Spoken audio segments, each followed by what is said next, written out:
Okay, so for anyone familiar with the channel, you'll know that I'm a fan of older movies over a lot of modern films, you know, personal preference and all that.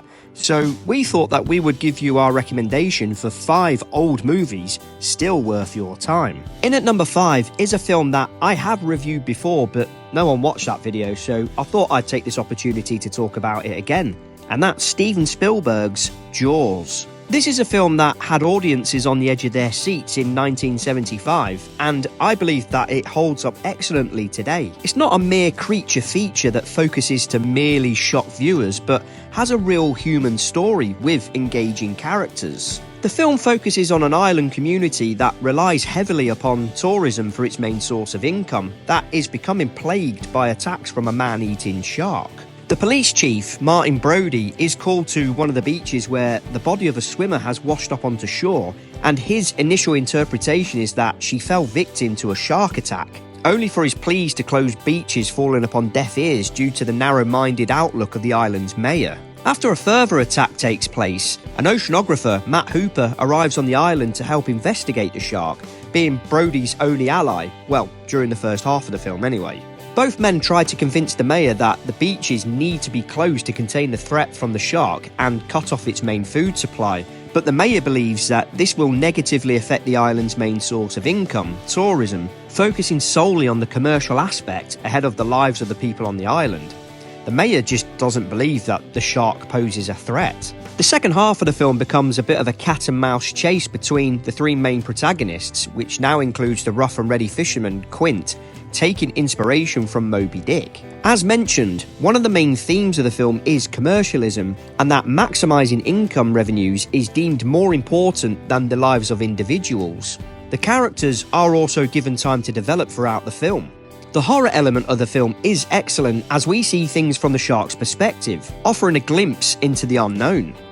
The film plays upon the fear of the unknown to great effect that makes this a truly gripping movie. And yes, this was pretty much a last-minute change because the mechanical shark, Bruce as it was called by the crew, wouldn't work properly, and when it did work, it just didn't look convincing enough, so a different approach was required, taking inspiration from other monster movies such as It Came from Outer Space, where you didn't really see the monster. Jaws is an excellent film full of tension and was credited as birthing the summer blockbuster, and this is most certainly a movie still worth your time. You're gonna need a bigger boat. At number 4 is a 1971 British gangster flick starring Michael Caine about a London gangster, Jack Carter, who returns home to Newcastle to attend the funeral of his brother who was killed in an apparent drink-driving accident. But Jack doesn't believe this, so sets out to find out what really happened to his brother, uncovering a string of lies and deceit. Carter works for notorious mob bosses, the Fletcher brothers, and is advised not to go north and cause any problems as they have links to a Newcastle mob boss, Cyril Kinnear. Jack ignores numerous instructions to return to London, confirming his suspicions. When 2 London mobsters arrive to take him home, shit really does hit the fan. Get Carter, adapted from Ted Lewis's 1970 book Jack's Return Home, is a dark and gritty action crime thriller that was remade in 2000 starring Sylvester Stallone.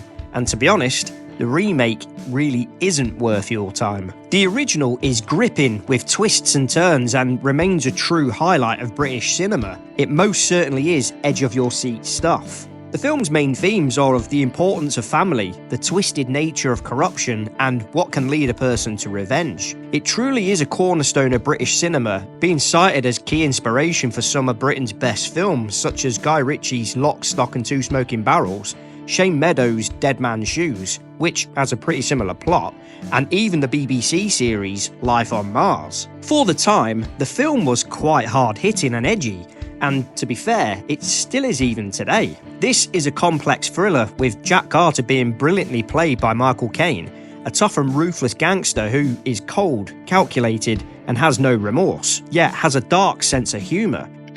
Get yourself a course in karate.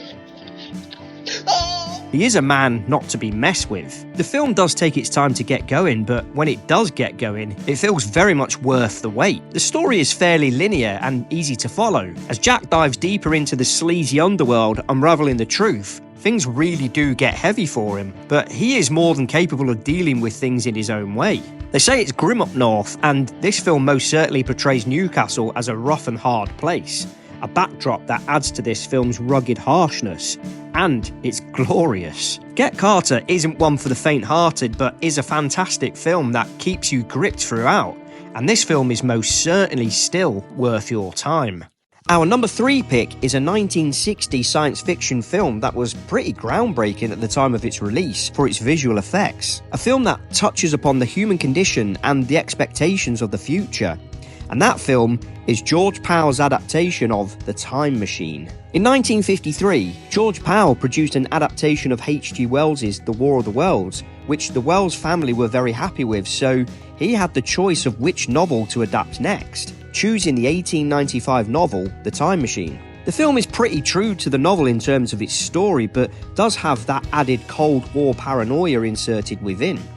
After all, in the late 50s and early 60s, the world was on the brink of nuclear war, and this film deals in part with the theme of technological advancements becoming the main catalyst for the fall of humanity, or at least to a more primitive state. The Time Machine starts on New Year's Eve in 1899 at the home of the main protagonist, George, who invites a few close friends over for a demonstration of his new invention, a device that can travel through time, albeit a small model of the real thing. The demonstration doesn't exactly go to plan for George, so he decides to take a trip into the future nonetheless. His curiosity of the development of humanity is what fuels him, only to discover that instead of a utopian future using technology to better serve humanity, the human race used technology to develop more powerful weapons in the view of wiping each other out. George is thrust into the distant future to a world that he believes is actually a utopia, only to discover that not all is as it seems, with the human race reverting back to a more primitive state, uncovering a dark truth. The film deals with philosophical themes such as the complexities of how technological advancements can shape humanity, the expectations of the future that we build for ourselves, and social classes. This is a movie that I was introduced to as a child and remains one of my favourite science fiction films, as it's an engaging, entertaining movie full of charm. It offers a glimpse of how the world was viewed at a certain time, and is an all-round fun movie that is still very much worth your time. For our number 2 pick, I wanted to jump back into the world of the Western. Whatever happened to those?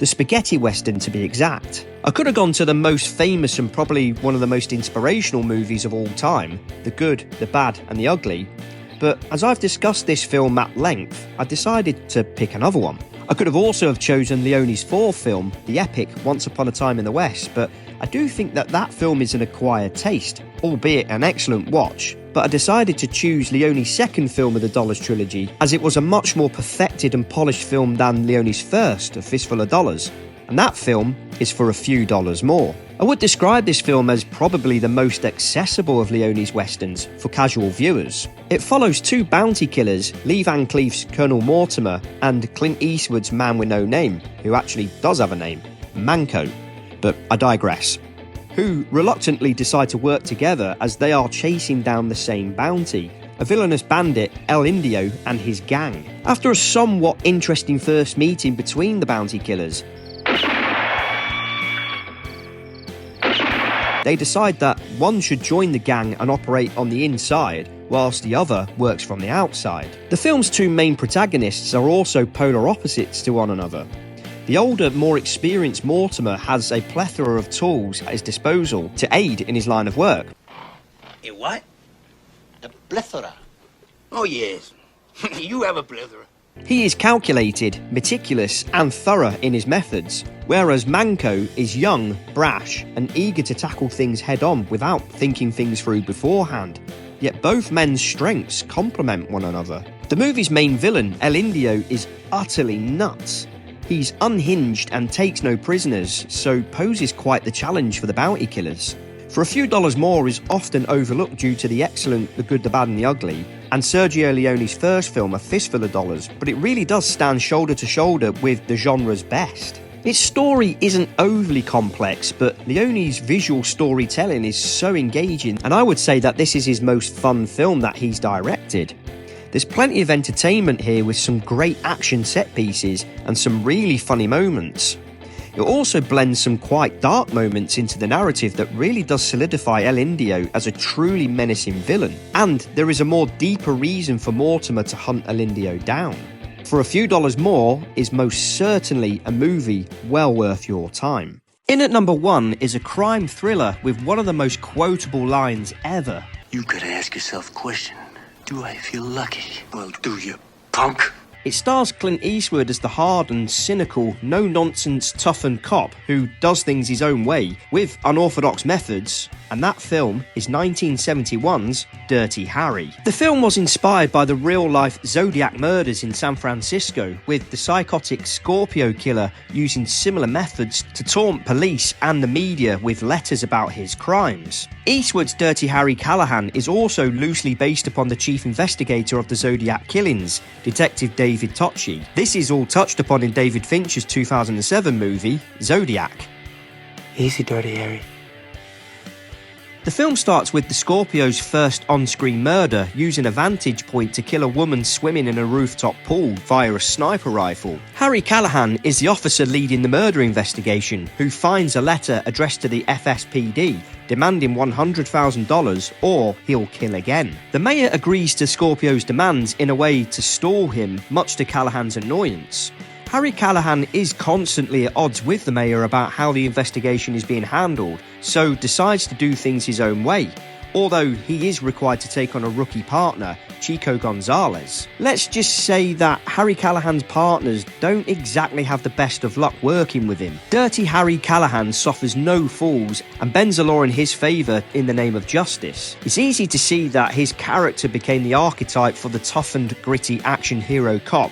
Just see John McClane, for example. And he is up against an absolutely psychotic serial killer who is as brutal with his killings as he is unhinged. He makes demands of the police, but will end up killing again no matter what, as it is something that he enjoys, which makes him unbelievably twisted. He even goes to extreme lengths to make Callahan's job and life far more difficult, which is an understatement. Dirty Harry is one of those films that you have to see before you die. Dirty Harry Callahan is very much an anti-hero, using immoral methods in the name of justice, and the film twists and turns, culminating in a satisfying conclusion. Not to spoil anything for you, by the way. Near the start of the film, Callahan foils a bank robbery, and not knowing how many bullets he has left in his Smith & Wesson Model 29 gun, he gives the robber an ultimatum. He can allow the robber to reach for his shotgun or give in. If he reaches for his shotgun, Callahan will shoot him, but neither man knows if the gun is empty or not, and this moment is iconic.